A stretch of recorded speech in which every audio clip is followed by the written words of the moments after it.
The hunt for oil is firing up the English countryside. We've been living with activists on a controversial drill site. Here is exactly where the wellhead would go. We see inside their closely guarded compound. We worked so hard to sort it all out, and now I feel like this is my home. We meet the people prepared to risk their freedom. If nobody's willing to do stuff like this, then nothing's going to happen. I don't want to get into any trouble. I just want the drill to stop. And we're there when the bailiffs finally arrive. This is quite an extensive tunnel network with lock-on devices inside.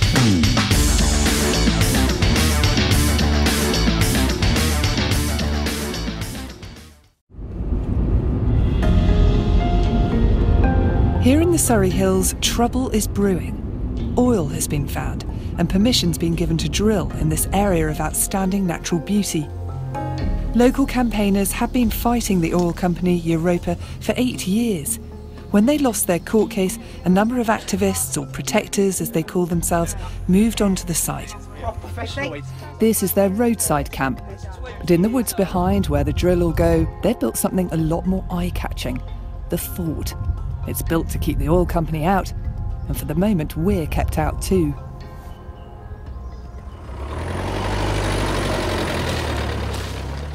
So you don't feel like you're giving anything up? It's cold, it's a lot of days, you know, It's worth it. days. I feel like I'm giving things. all going to be I've got this yearning to go to the cinema. I haven't been to the cinema for ages. I want to go to the cinema with a couple of mates, have a nice glass of wine, go in and see a good film. There's a mixture of people at the camp. Some are locals who don't want oil drilling in Surrey, others are veterans of the anti-fracking movement, but there's also a new generation. It's a slow tumble at first when you start doing this type of thing, and then it's an event. It's always an event that kicks you off. This coming down here, and when we were first here, there was nothing. There was no castle. There was trees and bracken and hills everywhere. But we worked so hard to sort it all out, and now I feel like this is my home. How do you feel about the sort of public perception?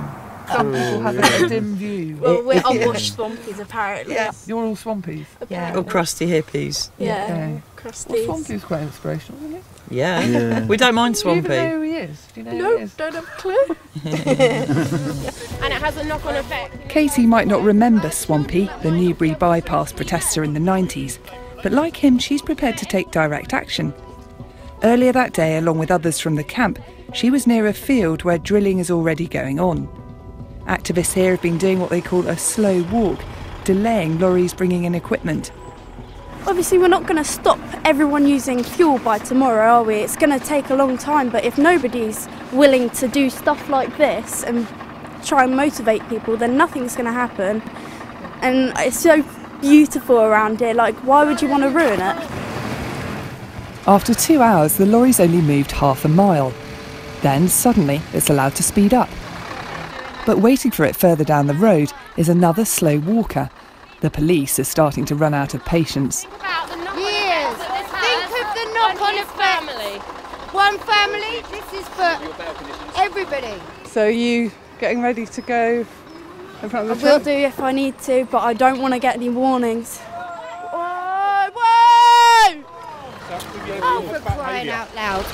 Easy, my love, easy. I'm arresting you on suspicion of intimidation or annoyance by violence to prevent lawful activity. I've never had a problem with the police. They've always been on working with the people and protecting me. This is not protecting me, is it? Come back as soon as we know. Wow, that looks awesome. Back at the main site with Leslie still in custody, it's time for much needed hot food. A rota's been organised by local supporters. The camp survives on donations like this. Made it all proper. This is your front door. After they've had their lasagna, Callum agrees to take us into the fort. That, behind that art there, that is my bedroom. I live on the first floor in that room. It's quite intimidating, isn't it? We actually got on the drill site. So literally this is where it would go? Yeah. Yeah, let's have a look. This isn't usually shown to outsiders. The activists don't want to reveal their tactics. That's the entrance to my room. This is where we store all the food if we get snowed in, say, or in case of evictions. This is all, well, we've got a lot of other food stored around in case the kitchen gets got to. Yeah, okay.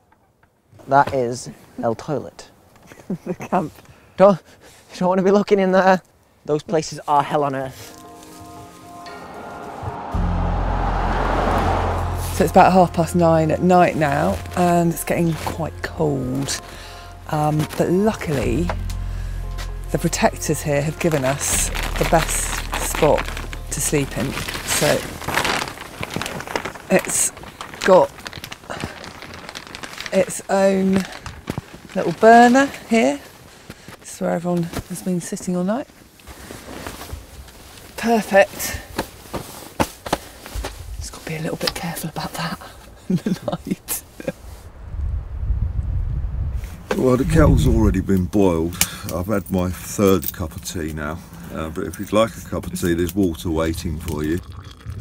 Christopher is usually first up. He guards the entrance. Morning.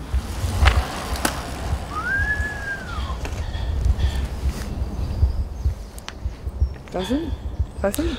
I think it's a pheasant, yes. How long have you been doing this, living this life? 5 years. 5 years, yeah. Anti-fracking 5 years. I've been an activist, let's call it, for 17. What got you into it? What moved you enough to My decide? grandchildren.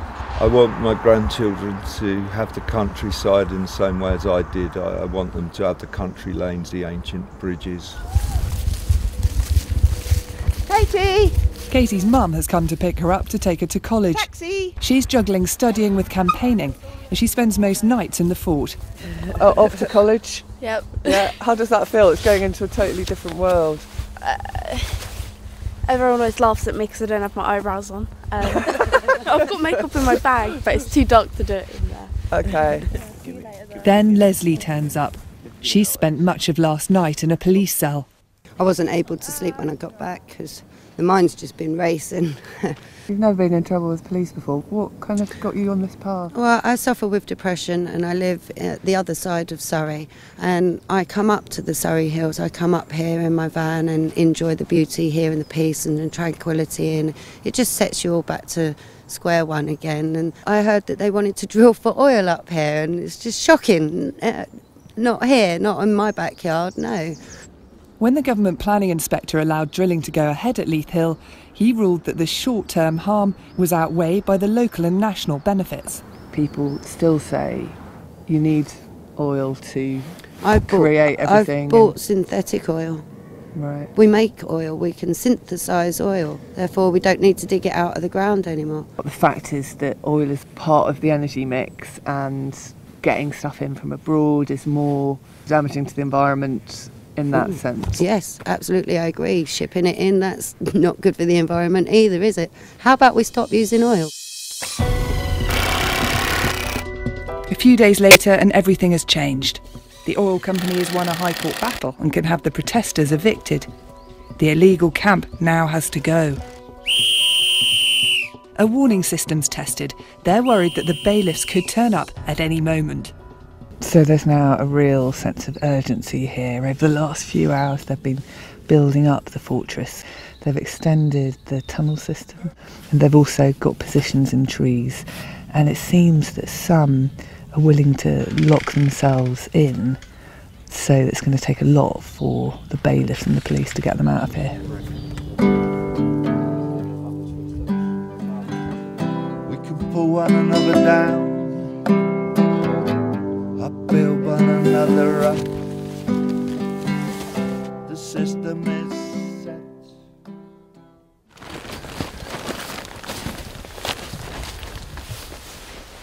Because of the eviction order, many in the camp now don't want to show their faces, but Christopher is still guarding the entrance. We're just waiting for the next move, Claire. It's really that simple. I've been living here now in the wood for about 4 months. Haven't seen any notices personally. So until somebody comes along and serves me a notice or a constable asks me to move on, we go from there. Just keep warm and keep waiting. Yeah. The waiting continues through the winter and the spring. When summer arrives, the activists are still occupying the land. And then, on the morning of the summer solstice, the bailiffs finally arrive. The site is surrounded and most of the activists are evicted from the land, but a number have managed to lock themselves down inside the fort. They've chained their arms inside concrete tubes. Some lock themselves in at the top of the tower and they're carefully lowered to the ground. Yeah, I'm very sad that Yeah. it's Anybody to an end. Anybody not ready? Ready. Control of the site. Ready, brace, lift. To an oil company, but I feel I've done the right thing. The fort's now under the control of the bailiffs, and this is what they find. The man who pulled Swampy out of a tunnel 20 years ago says that this is the most complex tunnel system he's seen in years. As we came into here, we actually found a very deep tunnel in the ground, and what we've got, deep excavation, unshored, and there's a long tunnel unshored from the outside through the ditch. If they'd got into this particular one, it would have probably taken a few days to get them out, and highly, highly dangerous. And this is another deep tunnel here with a shaft of about 12 feet. But this is quite an extensive tunnel network with a huge room at the end with lock-on devices inside. Bailiffs, bailiffs,